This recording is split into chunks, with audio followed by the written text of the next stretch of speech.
Monetary policy सुबह 10 बजे से ही अनाउंसमेंट शुरू हो जाएगा। कमेंट्री काफ़ी इंपॉर्टेंट होगी देखना कि आज गवर्नर शक्तिकांत दास किस तरह की कमेंट्री करते हैं। लेकिन उम्मीदें क्या हैं और कहां फोकस रहेगा इस बार की पॉलिसी पर, ये बताने के लिए हमारे साथ अंकुर मिश्रा जुड़ चुके हैं। अंकुर, बताइए।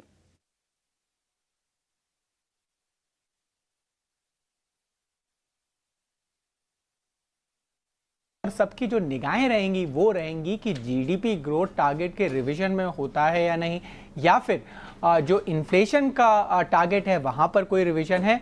क्योंकि जो वाइड एंटिसिपेशन है वो यही है कि रेट और स्टांस में बदलाव होने की उम्मीद बहुत कम है। जिस तरीके के इकोनॉमी के हालात हैं, जिस तरीके से ग्लोबल इकोनॉमी में भारत की परफॉर्मेंस रही है, वो सारे पैरामीटर्स को देखते हुए कई सारे इकोनॉमिस्ट का यही मानना है कि इस बार रेट और स्टांस में परिवर्तन होने के चांसेस बहुत कम है। हालांकि जीडीपी ग्रोथ के आंकड़े आपको याद होंगे, Q2 में 7.2% आए थे, जो कि रिजर्व बैंक ऑफ इंडिया के ओवरऑल टारगेट है 6.5%, उससे काफ़ी बेहतर थे।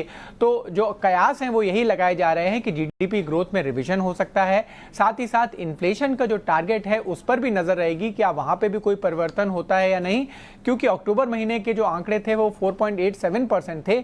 और हालांकि एक चीज को ध्यान में यहाँ पे ये रखना चाहिए कि रिजर्व बैंक ऑफ इंडिया के गवर्नर ने बार बार दोहराया है कि इन्फ्लेशन के अगेंस्ट जो वॉर है वो जारी रहेगा जब तक अलाइनमेंट नहीं हो जाता है 4% टारगेट के आसपास।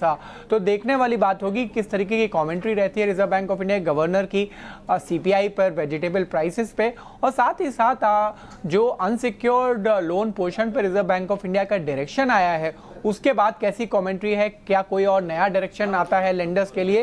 क्योंकि पिछली बार एक वार्निंग जरूर मिली थी लेंडर्स को कि आप अनसिक्योर्ड पोर्टफोलियो को जरा देखिए, और थोड़े दिनों पहले रिजर्व बैंक ऑफ इंडिया ने एक डायरेक्शन दिया था। जनरली जो ये पॉलिसी अनाउंसमेंट्स होते हैं उसके बाद आरबीआई की तरफ से कुछ और डायरेक्शंस आते हैं लेंडर्स के लिए और जो फ्रेटर्निटी है फाइनेंशियल इंस्टीट्यूशन के वहां के लिए। तो देखना होगा कि इस बार रिजर्व बैंक ऑफ इंडिया क्या अनाउंसमेंट करता है।